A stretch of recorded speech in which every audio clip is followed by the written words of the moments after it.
بسم اللہ الرحمن الرحیم۔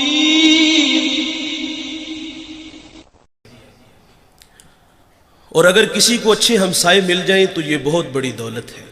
ابو حمزہ ایک بہت بڑے محدث گزرے ہیں اور ان کے بارے میں مشہور تھا، لوگ کہتے تھے کہ یہ نشہ بیچتے ہیں۔ وہ کوئی منشیات کا کام نہیں کرتے تھے، بلکہ جب وہ حدیث رسول بیان کرتے تو لوگوں پہ نشہ طاری ہو جاتا تھا۔ ابو حمزہ کا ہمسایہ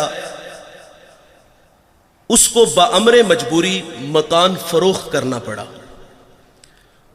اور اس نے باہر لکھ کے لگا دیا مکان برائے فروخت، اور نیچے اس کی قیمت بھی لکھ دی، 2000 میرے مکان کی قیمت ہے، اور مزید لکھا کہ 2000 ابو حمزہ کی ہمسائیگی کا بھی لوں گا۔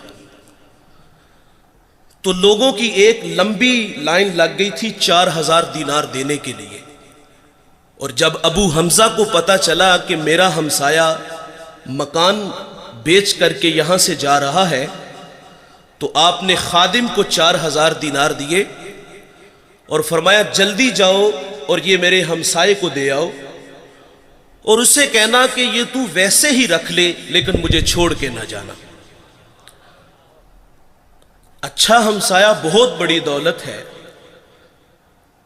حضور کی خدمت میں خاتون کا تذکرہ ہے، نمازیں بھی پڑھتی ہے، روزے بھی رکھتی ہے، لیکن زبان کا زہر کوبرا سانپ سے بھی زیادہ زہریلا ہے، تو فرمایا جہنمی ہے۔ اسی طرح ایک اور عورت کا تذکرہ ہوا، معمول کی نمازیں ہیں، معمول کے روزے ہیں، لیکن اس کے رویے سے اس کا ہمسایہ خوش ہے، تو میرے نبی فرماتے ہیں وہ عورت جنتی ہے۔ جنت کا معیار کیا ہے؟ میٹھے بول، اچھے اخلاق۔ امام منذری الترغیب والترہیب میں ایک روایت لائے ہیں، یہ 6 صدی کے محدث ہیں، حدیث کی معتبر کتاب ہے۔ حضور کی خدمت میں ایک جوان حاضر ہوا جس کا نام نامی اسم گرامی جابر بن سلیم تھا۔ حضور سے پہلی ملاقات تھی اور اللہ نے اپنے محبوب کو یہ کمال بخشا تھا کہ آپ پہلی ہی ملاقات میں اپنا بنا لیتے تھے۔ ان کے بول بہاروں جیسے اور اصحاب ستاروں جیسے، مٹھیاں مٹھیاں بولیاں مدنی ڈول دیاں، کنا دے وچ رہندیاں مشری گول دیاں۔ میٹھی میٹھی باتیں سنی من میں اتر گئی، ایمان نصیب ہوا۔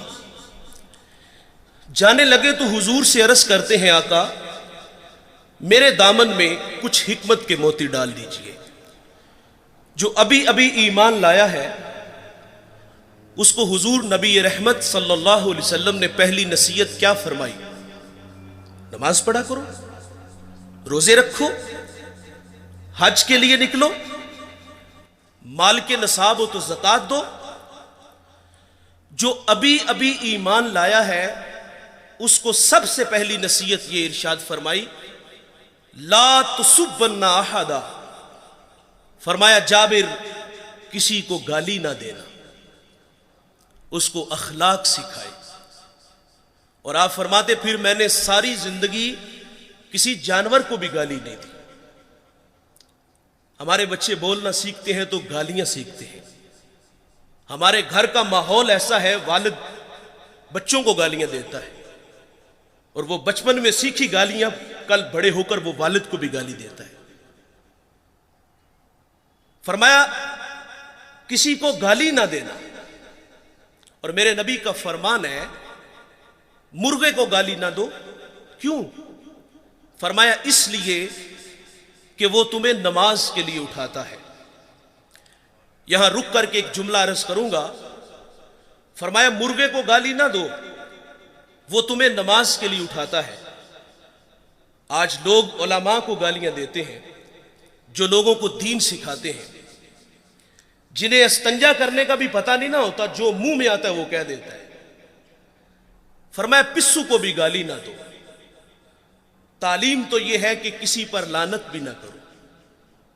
سیدنا صدیق اکبر رضی اللہ تعالیٰ عنہ فرماتے ہیں ایک دن مجھے غلام پہ غصہ آ گیا اور میں نے اس پہ لعنت کر دی، تو نبی رحمت صلی اللہ علیہ وسلم فرماتے لعین وصدیقین کلا ورب الکعبہ، صدیق بھی ہو اور لعنت بھی کرے، رب کعبہ کی قسم ایسا ہرگز نہیں ہو سکتا۔ تو آپ جی ہی جی میں شرمسار ہوئے اور اس غلام کو آپ نے کفارے کے طور پہ آزاد کر دی۔